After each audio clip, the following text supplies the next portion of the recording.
So finally, one of the last things that our book looks at is this notion of threatening people. If you can't get people to support a change and you've tried everything, then you have to threaten. Manipulation didn't work, then you use coercion. You tell them a negative performance evaluation, but you only do this if it's a last-ditch effort. Think about, if you've ever been threatened in your position, the only reason it ever should have happened is if it was a last-ditch effort to try to get you to change something about how you work. So only coerce and threaten if it's the last thing that you can do. So what are the aims of educational reform? We're going to list these, but I want you to think about each one of these and how these relate to organizational change.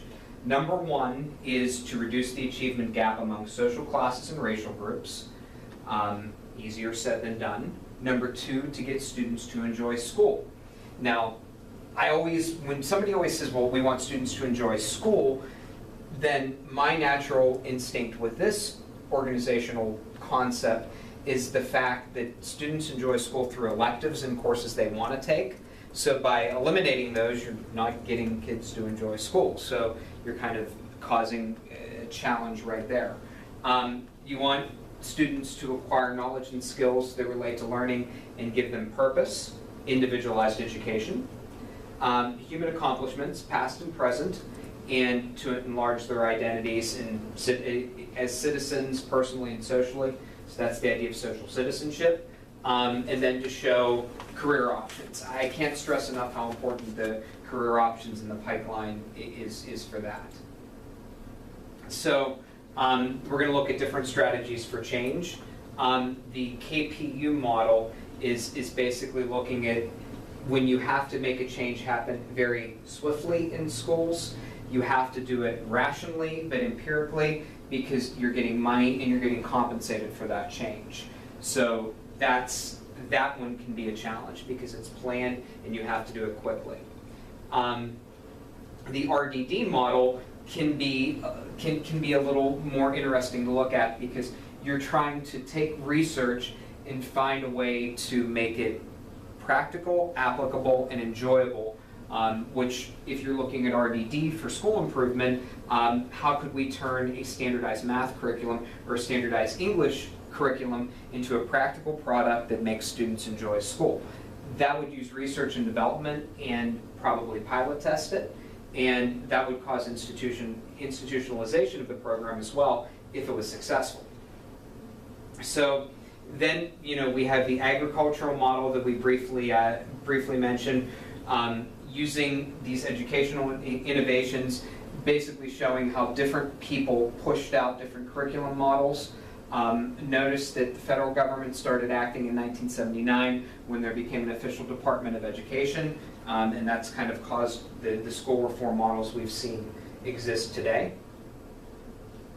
So under these approaches, we're looking at innovations, meaning that we have found an innovative way to improve and reform schools to make it enjoyable and individualized, but still prepare future students for their career options in the future, and also to give them a holistic view of just how to be social citizens. So most of these things are developed outside the school and then put inside the school, which can be a problem as well and cause difficulties in having people enjoy those elements of change.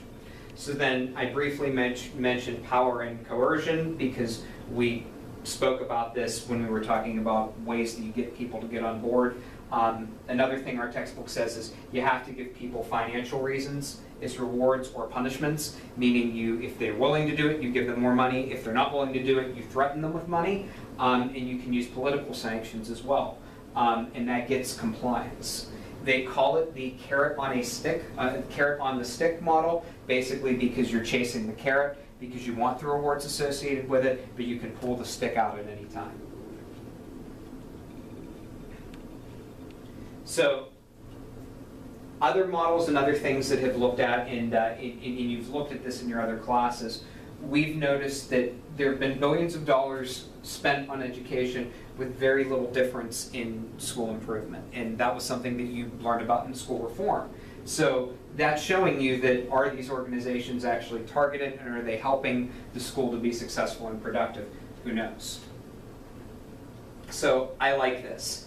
Anything related with RAND, I think is particularly interesting. I was fortunate enough to work for RAND for 3 years on a grant, and it was one of the best experiences that I had. But they basically, RAND showed that everything did well when it was developed into local materials and the planning was continuous. There was training that was readily available for the teaching staff, and administrators supported the initiatives for change. So don't lose sight of localized materials and localized context. It's still how you're going to keep the community involved in part of your organization. So healthy organizations have 3 core activities over time. They have their own individual collective identity that helps them maintain themselves internally. They can adapt when the environment changes, and specifically they achieve the goals that are set in front of them. Once again, easier said than done in our school system. So if change is planned and consistent, people accept it and they expect it. You do this to keep job satisfaction high. Think about ways that you deal with change best in your organization. I would argue that most people do it better when it's done at more of a people level and it's consistent and it's something that's clearly explained and you feel as though you're a part of the change occurring. So professional learning communities, you don't need me to stand up here and read to you the 8 principles of them. You've seen this in all of your other classes. Any of the work of Joan Murphy is really what you're going to look at for PLCs in schools, but this is certainly something to consider as well. So what is self-renewal? Self-renewal is this idea that change happens when you develop an internal capacity. So internally, you can find alternative solutions to challenges. You can get you can identify what problems could potentially occur. Why I think demographics are so important, because demographics are going to really change what the mission of the school is and where the emerging problems are going to occur. If you have selected alternatives, that's something else that you have to consider, because that might make your building stand out and be different than other people's. So Michael Fullen, he's another person that you've probably heard in your change-related class and in your school reform class. His big nine elements for self-renewing schools are important. The discussion board you're going to complete is actually going to watch a Michael Fullen video, and that's going to kind of give an idea of these elements for self-renewing schools. You're going to talk about them in ways that your system and organization can use them. So organizational development is when the learning organization changes. It's simple. If you see organizational development, you know that the learning organization is evolving or changing in some sort of way, and it's increasing the capacity available at the school level. So change must impact at the whole system level and not just a part. So think back, we're going back to this White article because it's so important. It's this idea of the tightly coupled system and the loosely coupled system. We argued that schools were loosely coupled in White, but then Spillane said, well, there are elements of schools with federalization that makes them tightly coupled. So for long-term staying power, if you're changing the whole system, that would say you would be looking more at a tightly coupled system. The problem with schools is everything is so just connected, but it's also isolated. So having that holistic change is difficult in schools.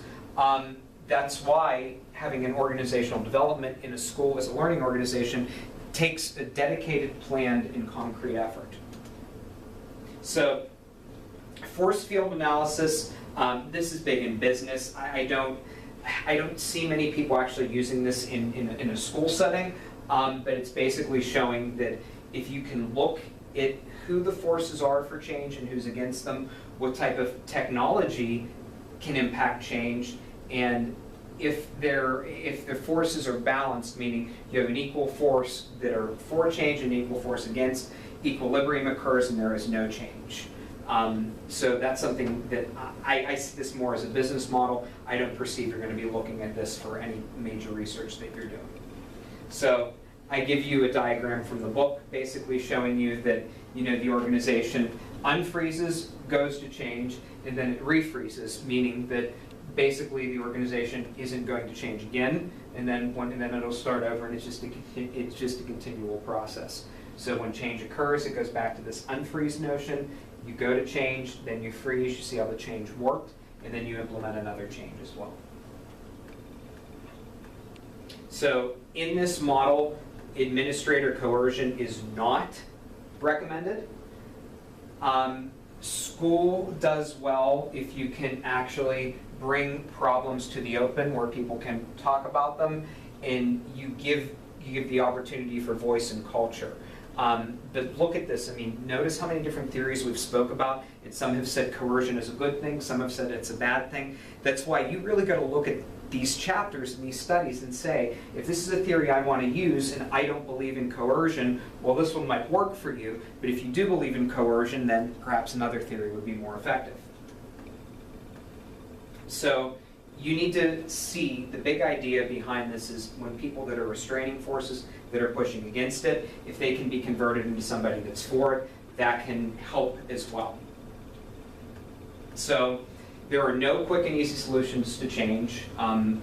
People have to be re-educated and reinvented, and that's going to help you understand how people can change their attitude by first changing their knowledge as well.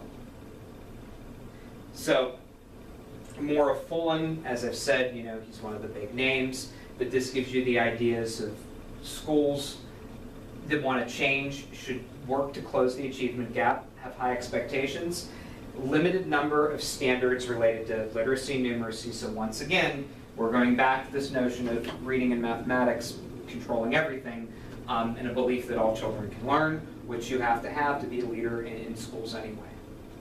So if Fullen is somebody you want to look at for change, he is probably the leading author out there right now, and I'll be interested in your perspectives on the videos that you're going to be watching. So that's it for this chapter. If any of this appeals to you, that's great. You can really implement this into your work and research.